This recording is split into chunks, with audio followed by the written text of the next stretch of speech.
हर हर महादेव, जय शिव शंभू। दोस्तों, सावन में यह फूल किस्मत वालों को ही मिलता है। सावन में भोलेनाथ को यह पुष्प अर्पित करने से 1000 यज्ञ बराबर, गंगा स्नान बराबर, गाय को भोजन कराने के बराबर पुण्य फल मिलता है। कमेंट में लिखें हर हर महादेव, जय शिव शंभू के लिए एक लायक तो बनता है। दोस्तों, सबसे पहले तो आप इस फूल को देख लीजिए, पौधे को देख लीजिए। यह पौधा बहुत ही सुंदर है, बहुत ही कीमती इसके फूल हैं। आप भी देवी देवताओं की पूजा में इस फूल का प्रयोग करते होंगे। क्या आप इसका नाम जानते हैं? यह है गुड़हल। इसे कुसुम या जपा कुसुम भी कहा जाता है। आज हम आपको इसके 8 ऐसे बड़े चमत्कारी और आयुर्वेदिक लाभ बताएंगे, तो वीडियो को पूरा जरूर देखना। इस वीडियो को एक बार कम से कम अपने फायदे के लिए पूरा जरूर देखना। इसे देखने के बाद आपको समझ में आ जाएगा कि वास्तव में यह पौधा हमारे लिए ईश्वर का वरदान है।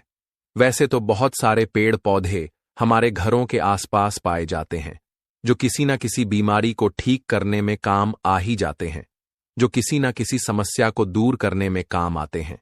लेकिन जानकारी के अभाव में यह पेड़ पौधे हमारे लिए केवल पुष्प ही रह जाते हैं, बस देवी देवताओं को चढ़ाने की चीज रह जाते हैं। अगर हम इसके आयुर्वेदिक प्रयोग जान जाएं, सीख जाए, तो हम बहुत सारी बीमारियों को ठीक कर सकते हैं। और इसके हम चमत्कारी लाभ जान जाए तो कई प्रकार की अपनी समस्याओं परेशानियों को चुटकियों में समाप्त कर सकते हैं, धनवान बन सकते हैं।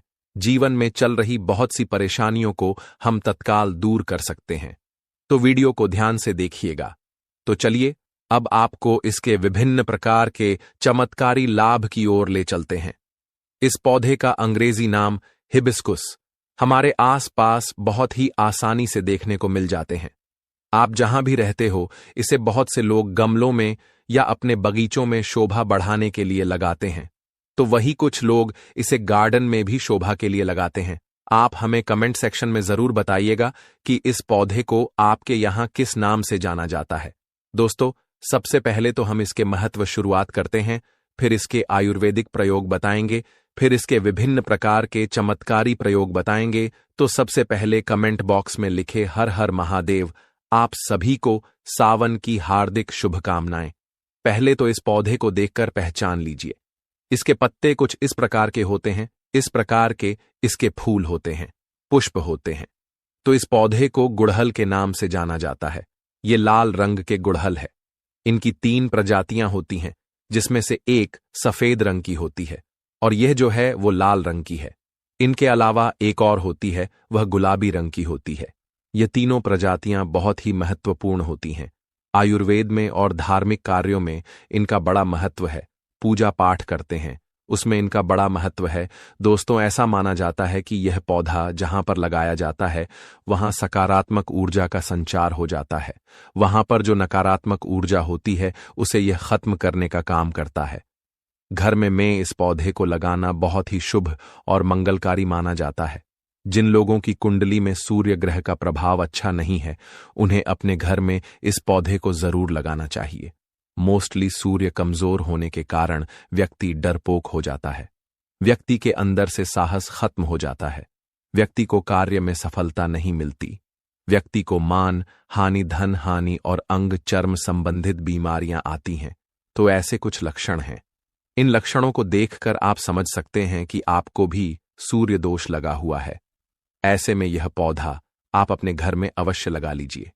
यह भी माना जाता है कि अगर आपकी कुंडली में मंगल दोष है और आप यह पौधा घर में लगाते हैं, तो आपका मंगल दोष दूर हो जाता है। मंगल जनित सारे दुष्प्रभाव समाप्त हो जाते हैं। शास्त्रों के अनुसार माता पार्वती जी कहती हैं कि गुड़हल के पुष्प और बेलपत्र जो भी भक्त सच्चे दिल से गंगा जल में डालकर शिवलिंग का अभिषेक करते हैं, उसके सभी पाप में समाप्त करती हूं। इससे भगवान शिव गुड़हल के पुष्प और गंगा जल से और बेलपत्र, यह सभी सामग्री एक साथ अर्पित करने से, उनका अभिषेक करने से 1000 यज्ञ बराबर, गंगा स्नान करने के बराबर, गौदान करने के बराबर, तीर्थयात करने के बराबर पुण्य मिलता है। राहु दोष, पितृदोष, मंगल दोष, शनि दोष, काल सर्प दोष जैसे भयंकर दोष भी समाप्त हो जाता है। यहां तक कि भयंकर से भयंकर पाप हो, वो सब भी दूर हो जाता है। बस एक लोटे में एक बेलपत्र और 2 गुड़हल के पुष्प और गंगा जल के साथ अभिषेक करने से महाविशेष पुण्य मिलता है। साक्षात महाकाल का आशीर्वाद मिलता है, देवी का आशीर्वाद मिलता है। काल भी आपका कुछ नहीं कर पाएगा जब साथ हो महादेव का। लेकिन यह कार्य आप सावन में पड़ने वाले किसी भी सोमवार के दिन ही करें। इस साल पहला सावन सोमवार 14 जुलाई को, दूसरा 21, तीसरा 28 जुलाई और अंतिम सोमवार 4 अगस्त को लड़ रहा है। आल किसी भी सोमवार के दिन यह उपाय कर ले, लेकिन यह उपाय सोमवार को ही किया जाता है। इस दिन भगवान भोलेनाथ और माता पार्वती जागृत अवस्था में होते हैं। आपको इसकी विभिन्न प्रकार की जानकारी हम बताएंगे, लेकिन उससे पहले आपसे निवेदन करते हैं कि वीडियो को लाइक जरूर करिएगा, दोस्तों को शेयर कर दीजिएगा, और अगर आपने अभी तक चैनल को सब्सक्राइब नहीं किया है तो वास्तु टेल्स चैनल को सब्सक्राइब करके बेल आइकन जरूर प्रेस कर लीजिए और वीडियो में अंत तक बने रहना। इस वीडियो को आधा अधूरा मत देखना, क्योंकि अधूरा ज्ञान, अधूरी जानकारी हमें खतरनाक साबित होती है। अधूरा ज्ञान पाप का भागीदार बना देता है। इसलिए दोस्तों, वीडियो को अंत तक जरूर देखें। अगर आज की वीडियो मिस कर दी तो सारी जिंदगी पछताना पड़ेगा, क्योंकि कोई भी जानकारी कभी व्यर्थ नहीं जाती। अभी नहीं तो वह जानकारी आपको आगे चलकर जरूर काम आती है।